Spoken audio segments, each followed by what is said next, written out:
Welcome everyone to The Explainer. Today, we're bringing out the magnifying glass to analyze an incredibly concise, classic tale sourced directly from Pop-Berry Kids. It's the story of The Elephant and the Ant. We're going to break down the actual mechanics of this famous fable right from the text itself. So, let's just dive right into it. Can the smallest creature in the jungle teach the biggest a lesson? That's the real hook here. It instantly sets up this ultimate David and Goliath scenario, establishing a super dramatic contrast literally from the jump. We all know how power dynamics usually work in the wild, right? So how exactly does this tiny ant completely flip the script? Let's find out. Section 1. The Jungle's Proud Bully. Just consider the sheer scale of the mismatch we're dealing with here. On one side, you have a very proud elephant, right? He basically represents this massive, unstoppable physical force of nature. And on the other, a tiny ant. It just brilliantly illustrates the extreme physical and behavioral chasm between these two characters. It's not just the difference in size, it's a massive battle between immense pride and tiny stature. And we get to see exactly how that pride actually manifests. It's an escalating trail of totally unprovoked bullying. First, he splashes the deer.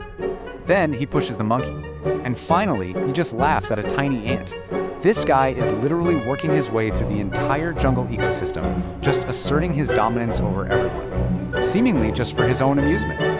Section 2. A tiny warning. Don't be so proud. Seriously, think about the sheer bravery required to actually deliver that line.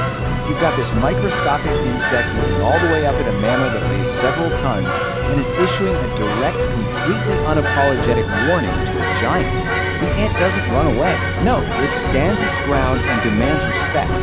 But how does our giant react to this? Well, the elephant just laughs louder. He completely and utterly dismisses the warning. This perfectly highlights his total arrogance while really ratcheting up that narrative tension. He doesn't see the ant as a threat at all, which, spoiler alert, is exactly the opening the ant needs. Section 3. The Trunk Attack. Talk about a brilliant two-step precision maneuver. First, the ant crawls right into the elephant's trunk, and second, Hickles him like crazy! it's so smart because the ant entirely bypasses the elephant's massive size and thick skin, and instead targets his single most sensitive, vulnerable point. This absurdly simple action just completely neutralizes the giant. Section 4. The giant yields. The result is a total surrender, a desperate plea, please stop, I'll never be rude again. What an absolute reversal of power. The proud bully who was literally just splashing the deer and pushing the monkey around is now entirely at the mercy of the jungle's absolute smallest resident, just begging for relief. And just like that, we reach a peaceful resolution. The ant came out, and the elephant actually kept his promise. The whole conflict gets wrapped up so neatly, with the once proud elephant demonstrating completely reformed behavior. Safe to say, the tactical lesson has been successfully learned. Section 5. The final lesson. The crucial takeaway here is super simple. Even the smallest can teach the biggest a lesson.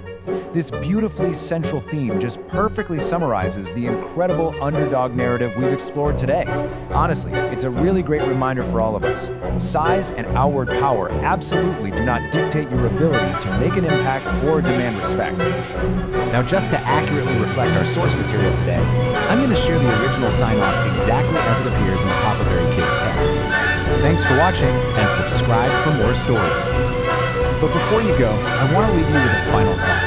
Have you ever underestimated something small? Really think about that in your own life.